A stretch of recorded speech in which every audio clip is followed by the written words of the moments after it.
নমস্কার বন্ধুরা, আশা করি সবাই ভালো আছেন। তো বন্ধুরা, এখন আমি যে সিনেমাটা নিয়ে কথা বলবো, সিনেমাটার নাম হচ্ছে নীলচক্র।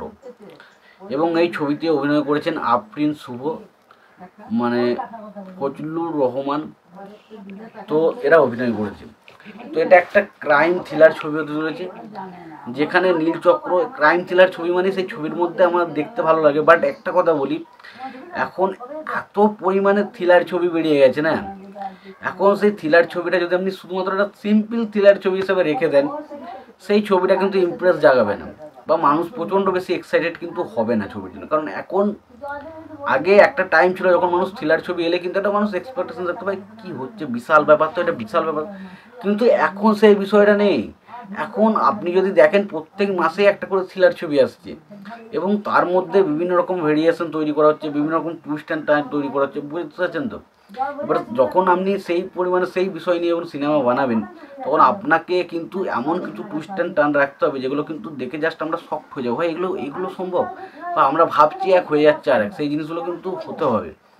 তো বিষয়টা যেটা বোঝা গেল যে আর কি, নীলচক্র সিনেমার যে বিষয় বা গল্পটা যেটা জানতে পারছি, যে কিছু মেয়ে রয়েছে তারা সুইসাইড করছে। সুইসাইড করার পেছনে কারণ হচ্ছে কিছু ভিডিও ভাইরাল হয়ে গেছে, কি ভিডিও আর বলছি না, তো ভিডিও ভাইরাল হচ্ছে এবং তার কারণে তারা আত্মহত্যা করছে।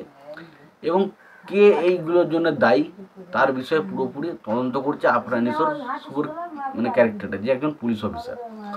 এর থেকে বেশি কিছু জানতে হলে সিনেমাটা তো দেখতে হবে। এবার দেখুন, সিনেমাটা যদি শুধু সিম্পল একটা মেয়ে মারা যাচ্ছে এবং তারপর তার ভিতরে ইনভেস্টিগেশন করছে, ধরা পড়ছে, এরকম যদি বিষয়বস্তু হয়, তাহলে কিন্তু ছবিটা ওয়ার্ক করার চান্স খুব কম রয়েছে। কারণ এই জিনিসগুলো জাস্ট মানুষ দেখে দেখে পাগল হয়ে গেছে। মানে এখন মানুষকে বিভিন্ন রকমের জিনিস দিতে হবে, মানুষ প্রেডিক্ট করতে বসবে, ভাই এটা কি হচ্ছে, ওটা কি হচ্ছে, এটা কিভাবে সম্ভব, ওটা কিভাবে সম্ভব, এই যে জিনিসগুলো মানুষ প্রেডিক্ট করা শুরু করবে। এই প্রেডিক্ট করা জিনিসগুলো যতদিন না আসছে ততদিন সম্ভব নয়। তো আমার মনে হচ্ছে, আমার দেখুন ট্রেলারটা আমার যে বিশাল কিছু ভালো লাগে সেটা কিন্তু হয়নি, এবং ট্রেলারটা দেখে আমি এক্সাইটেডও হইনি। কারণ ট্রেলারটা আমার মধ্যে কিছু কোনো সেই জিনিসটাই তৈরি করতে পারে না যেগুলো দেখে আমি ভাববো ভাই সিনেমাটা দেখতে হবে।